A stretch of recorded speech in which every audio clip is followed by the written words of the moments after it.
Welcome to Conversations. And today I'm joined by Lina. In a few seconds, I will ask her to introduce herself. I met Lina online, so we haven't met physically in physical space, as it happens oftentimes nowadays. And I had few sessions with Lina, so-called tapping. It's emotional freedom technique, which we will talk about as Emotional well. freedom techniques. Yeah. And so I really wanted also the ones who will watch, who will listen to kind of explore or to hear it perhaps for the first time about this tool, about this technique, because I found it really to be very supportive in psychological, mental, and physical well-being, at least for me. It really was like a stress relief and, kind of releasing some knots that I found within my emotions and my body. So Lina, tell us about yourself. How would you describe yourself? So first of all, I'm so happy that you say that it was so helpful to you. I also find it to be like really one of those really versatile but also deep tools to support ourselves. So how would I describe myself? I oftentimes have difficulty saying this because I feel like I'm multi-passionate and I'm doing many things. But in this more business context, I would say that I'm a women's coach and I'm also an EFT practitioner. And I help women with basically, I would say generally thriving. And when I say thriving, I want them to release limiting beliefs and I want them to support them to be more confident, more self-believing, more self-loving, and just feel good enough. I would say like that's the biggest thing which women come to me, like they say that I don't feel good enough. That's like the core thing that they always, like if we dig deep, they say like, in the end, I feel not good enough. So I help them to find the situations in the past where they experienced something which made them change their perception of themselves, of relationships, and of the world. And once you heal those specific core past events, you actually start seeing yourself differently and feeling differently. So you start to become more self-believing, like having better self-worth, more self-loving. And with coaching, it's much more like a lighter side of my work. So in coaching, I usually guide women, again, like still working with self-belief and confidence and self-love. But in this case, like it's not so much about healing the past, but actually just from here and now setting meaningful goals and achieving them. So you work most with women, which yeah, go and on. most times, like my clients are like creative, spiritual, entrepreneurial women. I feel like we always attract like similar people to ourselves when we work. So I feel like most of my clients are like really like creative, spiritual, entrepreneurial. Yeah, I found it to be true as well that it attracts very similar kind of yeah. women.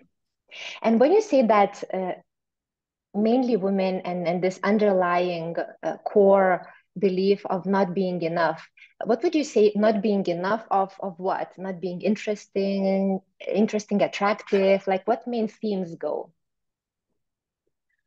I think it's just like this underlying belief that I'm not enough, and each person has a little bit of a different flavor. Maybe I'm not clever enough. Maybe I'm not, basically not good enough. And again, like it can be so different for each of us. But if we dig deep, like it's still the same. Like I'm somehow not enough for the things I want to do, for the things I want to have in life. There's something wrong with me. I'm not enough to make those things happen. So like I'm not good Sometimes, enough mother, not good enough wife or partner or friend. Also in the yeah, like for whatever I desire. In my case, like with women I work, usually they want to have some kind of business, creative expression. So it's more about like self-expression in the world. And in this case, like they often feel like they are not good enough. Sometimes it's also in relationships, like can I have the kind of love that I desire? Again, like feeling not good enough, not lovable enough. These are like really vulnerable things which people, they wouldn't often say to others, but sometimes even to themselves, like that when you dig really deep, there is this underlying feeling that maybe I want too much, maybe I'm not good enough to have those things. But have you noticed in your practice that some women even don't know that this belief is running their life and relationship in career until they really kind of sit down and dig a bit deeper? Because on the surface, it's kind of, it's not clear, like what exactly is running my behavior or my emotions or my thoughts. Have you noticed that? It depends on like from person to person, because sometimes people are like self-aware, sometimes they are not that much self-aware, sometimes they just don't stop enough in the like in their rushed life to really think about like why the things are the way they are. But I usually like have the initial pre-consultation with women, and then like we analyze the questionnaire which they filled in, and then we see like, okay, like what's the core thing, like what's the common theme in all your answers, like what are you really struggling with? And then like usually it's this common denominator, like that somehow like I'm not good enough. They might say it like in a more specific way, like you mentioned, like sometimes it's like I'm not beautiful enough, sometimes I'm not clever enough, not talented enough, not lovable enough, but there is this sense of like not enoughness, which I feel like it's like so false. We are so like lovable and worthy as humans, but just like experiences and like people around us sometimes don't allow us to really feel this way and see us this way. And so coming back to you, how did you choose to do this coaching and tapping as your service in the world? It's a long story because from the very young age, I felt like I want to figure out like how to be really happy in this world. I remember like I was 15 speaking with my classmates, and we were like discussing like what are, let's say, goals. And I said like I really want to be happy in this world, and I want to figure out like how to thrive in this world. And I remember like they looked a little bit like weird at me at that age, but I still think about it, and I think like it's hilarious that I became a life coach in the end, given this desire of like figuring out how to be happy in life. But it became my career like much later. I for many years was a photographer, and I myself, like in my career, I struggled with kind of the same thing, like feeling not enough, like feeling not confident enough, not brave enough, sometimes not talented enough, though that was like a lesser thing. It's more about the confidence, like to try new things and be bolder. And I was looking to explore different ways of how I can support myself. So I had some coaches. I was doing lots of visualizations, meditations. I like really dove into personal development, basically as a means to an end to have this goal in my photography career. But in the end, like I uncovered like such an interesting world, and it felt like just like so fascinating that after a while I said like maybe I'm just gonna blog about it, and I started to blog. Then maybe I'll just gonna study it for myself, not for others, just like to support myself better. And once I went to study EFT, and I went to UK for my studies. And I also became a coach like online through Australian Academy. And I was like, this is for myself. But once I actually started studying, I saw like how much more you can do like once you have a proper education. And it became like so fascinating that I said like, maybe I'll just give it a try.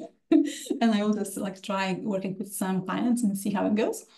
It wasn't like a definite decision that I will like quit photography, because like when you build something and you build it for many years, it's also quite hard to just quit it, because it was something which you worked for so many years, like to have that thing happen and just kind of start over. It was a little bit hard.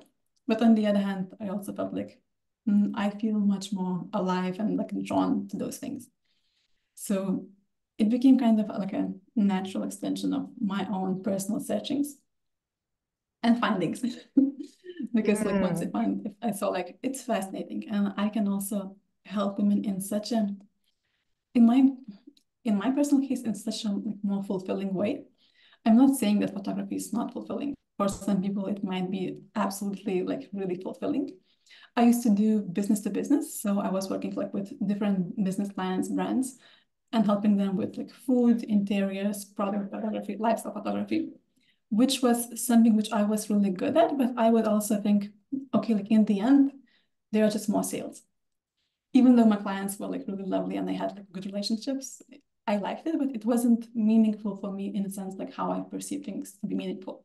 I wanted more like impact in the world and more personal connection with people. And I thought like when I do this work with coaching, with EFT, I really like there is a trajectory of someone's life and then it changes after working together. So it's really like, I mean, like it's a really meaningful change. And I also have this really personal connections with all the people I work with, and I can see the impact, which feels really good, which is like really inspiring and motivating for me. And I hope think that answers the question. oh, it does. It does. And actually, I think you almost kind of touched on something, but how would you describe what is your why now behind what you're doing? So coaching and emotional freedom technique. What is your why? What impact do you want to bring out? The impact. I always like felt, I know we have like vastly different experiences in life, like all of us. But I always felt like even though some people are really like struggling, I also believe it's possible to really thrive in this world, to really be happy. Like honestly, like not faking it, but actually feel good and like have your life not necessarily under control, but like really build something which you love in life. And this idea of thriving, like it's my personal motivation. Like I feel the more knowledge I get, the more experience, the more practices I get, the better life I can build. In the same way, then I can share it and can help others to do the same. Because I believe that people can change. If they want to change and to do the work, I believe we can change like radically. So for me, like it's this desire to create a really thriving, happy, fulfilling life. And also like to help others to do the same. And how is it going I so also, as I far? mentioned, I usually attract people who are creative. So for me, like this element of self-expression is also something which is really kind of delicious. So when you have more freedom, when you are like feeling better, you can also express yourself better in the world, like meaning create a business, create some art, just create life which you love. Well, it sounds very, very, very delicious. You know, happiness, to be happy, to express yourself, be more creative, Yeah. more open. And you said that radical change can really happen. So you witnessed in your coaching sessions or your emotional freedom technique, the tapping Yeah. sessions, you witnessed some real changes, like radical changes I happen. witnessed some So, real changes, and I also see it in myself, like in my journey. That's why I'm like such a full believer that we can change them if we do the work. And even though, like we said, like it sounds delicious, this is the goal, which sounds delicious. The way to that goal usually like it's not delicious at all. Like it really requires lots of self-awareness, lots of work, lots of change, and change is freaking uncomfortable. Let's be honest. Like we really, as a species, as an animal, humans they don't like change. It's not safe. So even though like we want those delicious end goals together, it's quite a journey. It's not always comfortable at all. oh yeah, oh yeah. Yeah, I totally agree with you on that. But Yeah. when you say change in your life, in your personal life, or so Mm. Uh, if you could share one change, like big change that's really like asked of you some leaping, and which felt really, really uncomfortable. Uh, what is about, and how did you make this decision actually to go for it? There are so many changes that I even like not sure like where to start. Like even the thing that I'm now talking with you and I'm doing this work for my younger self who was even like shy to ask the question in the class, that would be like something which is like, oh my God, this is impossible. And I mean, by now I have done like group work and I have spoken with people in crowds and like it's something which now became normal. Changing relationships, building relationships which you love, that's another thing. Business, money, like there are so many areas which I feel like my, let's say, younger self would never have guessed that this is possible and that I would be the one like who will be doing this. So the only thing which really like came easy to me in life, I would say, is creativity. I think it's some kind of like past life thing of sorts because I always felt like that's nice like that. Just give me something to play with and I will do it like without any kind of blockages. But other things that I desired, like they took quite a bit of effort. Some of them still take some effort. So like I think it's an like ongoing journey, but for now, I feel like I'm really happy like with how far I've came. And actually, I can attest your feeling and sensation of aesthetics. If we talk about creativity, and I saw your beautiful mandalas that you draw, Yeah. with the how you call those paintings? I don't know how to call it in Yeah, it's like English. watercolor. Watercolor. This is so amazing, and the color palette and everything is just so gorgeous. Thank you. Yeah, it's really beautiful. But tell us, so you are very scared. The change needs to be done with your relationship, say, or the career, as you said, the shy girl who couldn't even ask the question in class, and Yeah. now, speaking and facilitating a group of, people. So you are scared of something. You have this big, what's happening within you, and how do you still move through that? Like what is your, I don't know, tool, techniques? What do you do usually? I think these things, they evolved over the years because obviously like previously I didn't know that many things. And I was just like kind of in the back of my mind believing that this is possible. And I think the belief is the first thing. Like you have to, if you don't believe that something is possible, you will not even look for tools or support or whatever, because like the door's going to be closed. Like it's not even a possibility. If you have at least a tiny bit of belief, then you can look for ways to, like, how can I do it? And the how it changed. As I said, like when I used to be a photographer, first of all, I did like meditations. I was reading like all kinds of books about personal development. I was like such a podcast addict and such a like courses addict. I would just like learn all kinds of things because I wanted a deeply different life than, let's say, my surroundings had, that my parents had, my friends had. So to believe in that possibility, I would first of all like just really embrace all the information that's saying this is possible, and like there are people who are living this way and you can have it. And then like it would increase my belief, and I would look for different ways. Okay, so how can I have it? How are they doing it? Because in the end, if somebody did something, it's possible. Like there is a way to do it. So I just need to kind of look for, okay, how do they think? How do they feel? How do they structure their days and so on? Like what's the, how do you call it, the path to together. And I said, like, I was really like struggling with confidence. So for me, and like with limiting beliefs, and for me, like it was really interesting to understand like how are those things formed in our subconscious, like, and how are they guiding our life? How they are maybe making us more closed and limited, and how do you remove those things? And nowadays, like I would say, my toolkit is quite wide, like coaching, EFT, breath work. I also really like love Joe Dispenza work and his visualizations, meditations. So things, can be different, like which one I choose depending on the situation. But I always know like I can dig into like what's the limiting belief here? How can I release it? And once you release it, you start feeling different, you start behaving different. Sometimes it's also we shouldn't forget like just taking action, even if it's uncomfortable, because I believe like you have to hold the vision, like believe it's possible. You have to see like what's your subconscious like structure of beliefs around this topic, whether that's relationships or success or money or whatever it is. And then also like what are the people who has like what kind of steps do people take who has that thing. So maybe like you need to start having some kind of habits.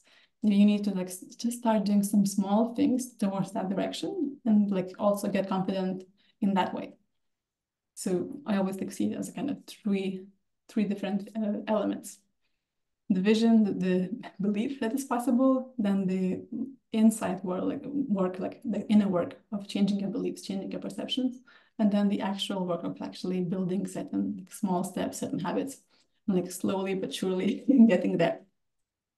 Obviously, like the more we change the subconscious beliefs, the easier for us it is to take those actions and change the habits, because we don't have like so much of resistance inside us.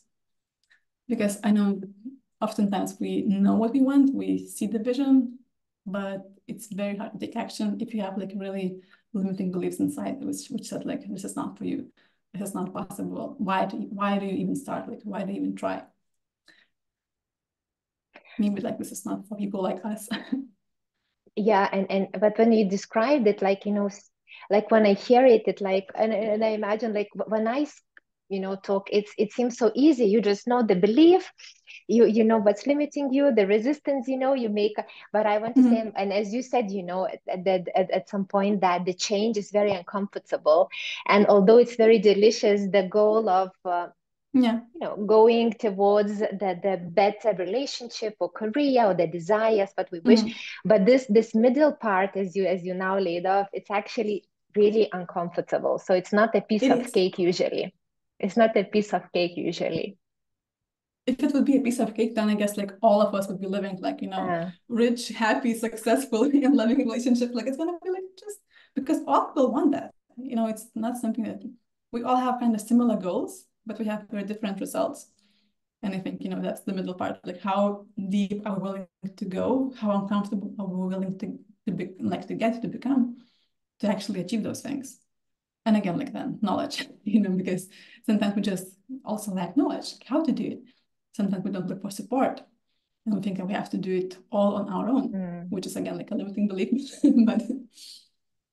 but sometimes people get stuck like really with this, that they have to just know it on their own, but we don't always know all the things on our own. And I think it's like it's funny because I'm laughing because let's say I sometimes compare it like if you want to have a business, there is no shame to like learn about this, to look for support, to look for coaches, to look for accountants, whatever you need. Like you have no shame of like saying, I don't know how to do it, and I will look for ways for support to actually make it happen. But when it comes to this personal success, oftentimes people feel like I just should know how to be a good mother, a good wife, have a good relationship, have like fulfillment in life, even though like those things are, I would say, equally, if not more difficult. And that's why I feel like it's also just good to understand that we can look for support. We can look for whether that's like coaches, mentors, books, trainings, even in such things like, having a good relationship. There is no shame in that. In my opinion, like it's actually a very clever thing to do because it saves you like potentially years, if not decades of doing things the wrong way. Again, it depends on like your upbringing. Maybe you have like a good example. But let's be honest, most of us did not have a good example of many things that we desire in life. Yeah, and I see from your Instagram post about your morning routine, and I have really this impression that you live a really intentional life. So basically, your moments are not, are not kind of lived unconsciously, whatever come, kind of unaware and checked out from reality. I see that basically from the early time that you wake up in the morning, you kind of set the tone for your day and set the intentions and the direction. Where are you moving? Can you elaborate a bit on that? Like how does it help you and how does it change your day if to compare with just passing the day by without any intentions? I think let's first of all see this. I have no kids. And I think like it helps me. It has like pros and cons, but at this stage of life, I feel like it helps me a lot being an adult without kids because I can structure my day the way I want. So let's just pay a moment of respect to all the moms who has kids. True, that's a privilege. Like, no such, let's say, luxury to actually like wake up in the morning and do whatever they want, like and start the day in an intentional way. I'm just saying because I think about my sister who she would have the same desires, but just let's be honest, like with 2 kids, like it's not possible. At least like not to the extent that I can do it. So putting this thing aside, then if we do have a choice, I feel like it's really, really important, at least I find it's important for me, for my clients, I also suggest the same thing, to really start the day on the right foot, as we say in Lithuanian, and to really like open your eyes and think about how do I want to feel today? And I usually spend some time in the morning to just kind of realigning myself to how I want to feel. And what I do in each morning is usually different. Again, like depending on the phase of my cycle, depending on the season of the year, like depending on how much time do I have, but I will always do at least something which makes me feel better. So sometimes it's actually just more mental things like learning or a meditation, journaling, sometimes it's more like physical things that allow me to feel better. Like I dance or I do breath work, or like I do some EFT tapping, which would be like both somatic and mental process. I usually pray daily, not necessarily in the morning, but like it's also something which like brings at least a moment of intention and gratitude and guidance in my life. So I feel like it just changes the way you feel. And if you can do it, if you can like collect, I would suggest, especially if we're talking about women as so different, so I would suggest like not having like a strict routine, like each morning I have to do this and this, but actually having a toolkit of each morning, I want to feel this way. What could lead me there? What kind of, practice thing could lead me there today? Because each day you're going to be different. If you're going through like a menstrual cycle, each month you're going to be different. Each week you're going to be different. Like it's really fluctuating. So I feel like it's also important to just pay attention to actually like what's your starting point that day. Maybe you feel sluggish and you want to feel like more energized, and you will do breath work or dancing, and you will be like more energized. Maybe actually other day, like you will wake up on ovulation and you will feel like you are energized and you'll go for a run, which is going to be like, better for you. So I have this flexibility in the morning of what I will do, but it's always something which would just make me feel better, make me feel the way I want to feel. So, and it's been this way like for many, many years. And actually, I want to emphasize which very, very important point that you said. It's not so much thinking and writing down to-do list, which is all fine. I mean, it's all good. It's like this heady stuff, and sometimes it really helps to put it down on the paper. But what I really, really love that actually all through the what you described, your morning routine was how I want to feel today. So to do things, they kind of arrange themselves around that. But my guiding star is how do I want to feel? And that's so important. And I think we are trained out of it, or we didn't learn actually even to respect our feelings and emotions, because it was, what you need to do, go to that full stop, period. And the emotions somewhere stuck there or pushed away, so that's why we sometimes, lash out, become bitter or suppress everything. And, women, especially women, if we want to be, good women and appropriate women and not angry women. So we learned well how to actually do that, So I love that you said, how do I want to feel? And I arrange. And another point which you said, which is very important, about cyclical nature of women. So right. So it's not, as you say, not a soldier, not a robot, is a living process, and especially a woman with the moons, right? And it's so different each single day. So you don't box yourself in that rigid 5 a.m. necessarily routine. I love I always all the time smile. I am bad with names. I don't remember the author who published this book of 5 a.m. routine or 5 a.m. something. He's quite known. Yeah, but I'm thinking like sometimes we as women, because we want to be so productive, efficient, we go and after that masculine and men written book, and it's so much sense for men or masculine way of being, but it's not necessarily can be copied and pasted and brought onto the women, which is hormone and cyclical, which is completely different than men's actually cycles and hormones, So sometimes we push ourselves really very harshly to fit into that box, right? I think you touched upon like this huge other topic, like feminine versus masculine energy, which I remember like for a few years I was like really digging deep into this, because for many years of my life I'm honestly quite energized in my life, so I can quite naturally force myself to do things like in a masculine way, and I used to do that for many years.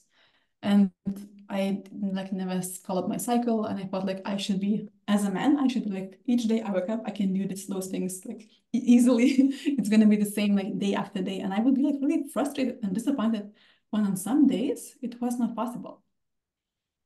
And on some days I would like be like really frustrated, like how is it that I cannot do the same things? How is it I'm so moody? I'm like so not energized. And it took me like a lot of years and work to really embrace my femininity and my feelings as also valuable, because I would be quite easily like, we value those masculine traits in this world, especially if you want to have a business, you need to have a quite strong masculine side to actually make things happen. And I was listening to those like 5 a.m. miracle podcasts in the mornings, like waking up early and doing all those things. Like I used to love challenges, like when you do, let's say, 2 weeks, month, 100 days of, let's say, running or yoga, whatever, like really being like strict. And I think it has its own value, but over the years, like as I get older, I feel like as a woman, it's much more balanced. Actually, I pay attention to my cycle, I pay attention to my emotions. Like it's nice to be able to drop into the masculine and do things. But on the other hand, like it's much, much more just balanced, pleasurable, fulfilling if we live as a woman. And that means that we will have to pay attention to the cycle. We will have to pay attention to the mood and to our energy levels. And sometimes it's good that we cannot always do the same things each day. And it's like perfectly fine. It is perfectly fine because if you look at nature, and I know that sometimes it sounds very cliche when people bring up nature all the time, but we are nature, we are earth, we are soil, you know. So when you look at nature, Yes. at the stars, and if you look at the cosmic and like energy or the cosmic even Yeah. phenomena, it's never the same. So how could we, being this living organism, living process, it's just very, I think, violent to expect of ourselves to be the same. And yeah, coming back exactly to the same as you said, to the women who are like 100% cyclical, there is no other word, you know. And looking at masculine energy, it's also an interesting point that when women, we try to be this more young type of, you know, this masculine type of thing, we also all the time now look at the masculine that's it's modeled at the moment in the world, which is not the most healthy masculine energy.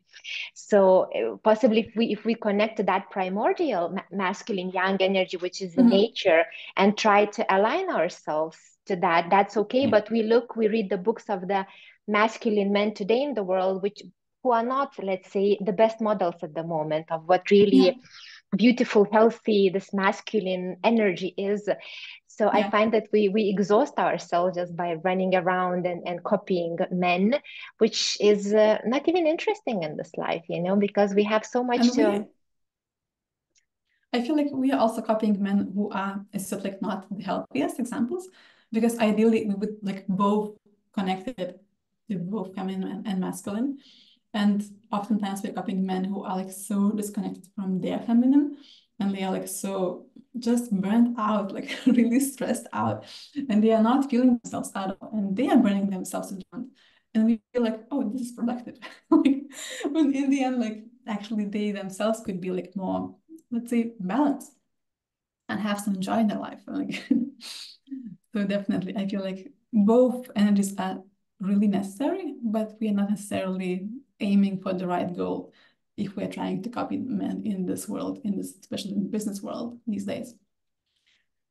And for so us now as women, since like it's gonna be healthier if we actually would still like feel our feelings and like do nice things and like feel really replenished.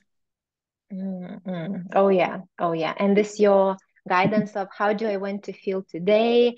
You know, how do I want to feel in a week? In general, how do I want my relationship to feel like? How do I want my health to feel like? How I want my job, my profession, my service, whatever I'm doing, whether I'm working for someone, I'm working for myself. I think it's so beautiful when you said like, how do I want to feel? Because it really penetrates everything in life. It's not only for the day when I wake up, right? It's for everything. My relationship with my children. You know, how do I want to feel? Even like what kind of goals do I set? Let's say this year I'm again like coming back to the book called Desire Map, which like actually first of all guys, you to understand like how do you want to feel, and then from there like imagine like how do you want to feel is the goal, and then like what kind of goals, actions would lead me there. So also like in the same way in my coaching academy, like we were taught to actually set goals in this way. Actually, first of all, figure out with the client, how do they want to feel? And then see like what kind of goals should they set? Because if we set like only those like really heady goals, like I should earn this way, I should have house by 30, whatever it is, like, do you actually really gonna be happy with this? Or like, is it a should? Is it like society's thing, or is it your actual honest desire? These are like very different things. And sometimes like if we would dig deeper into how do you want to feel, we would like change our lives completely and like look crazy for others, but actually would be like much more fulfilled. So it's something which I feel like this intentionality, like it's like such a big part of like coaching. And it's like such a wonderful thing because you can then kind of design your life slowly, step by step, changing things which you do towards the things which are like more fulfilling for you. And if we don't question those things, like we just kind of live on the autopilot. Once we start questioning things, we actually like just live more fulfilling lives. I feel like I'm saying this the whole interview, but really like the goal is to live a fulfilling life. No, it is so true. And actually the theme of conversations, I even reread what I wrote myself on the conversations, that post that I did on Instagram. It was really, are you living your own life, your own unique soul, spirit, your calling life? Or are you living the life that culture expects you to? So by culture, I mean, you know, that your parents, your family, your peers, your friends, the school teachers, basically everything. Society. What that puts layers on us while we grow up, because, you know, sometimes we think, oh, my family was okay, and that's super fine, but the school influenced you, what the teacher told you influenced you, what your, you know, students in the university, your friends, what they told you. Sometimes we think that it doesn't matter, but it matters actually a lot, because we are, especially when we, a lot, right, we are like sponges, actually taking in, storing everything. And then, as I don't remember which of the teachers said, and we are calling it our life, basically not really creating intentional, as you said, but playing out everyone's expectations of us. And we'll call it our life. This is my life. And how many people said, and actually we used to say like this, perhaps it's changing, well, this is how life is. Right? There is definitely this saying, but I feel like, no, like life is not this. Especially like until the age of 7, we are, as I said, like really like sponges. Like kids, they are like small sponges. They, until the age of 7, are mostly unconscious and in a kind of like hypnotic state, where they actually just are downloading like how the world works. How is like relationship working with mom and dad, with women and men?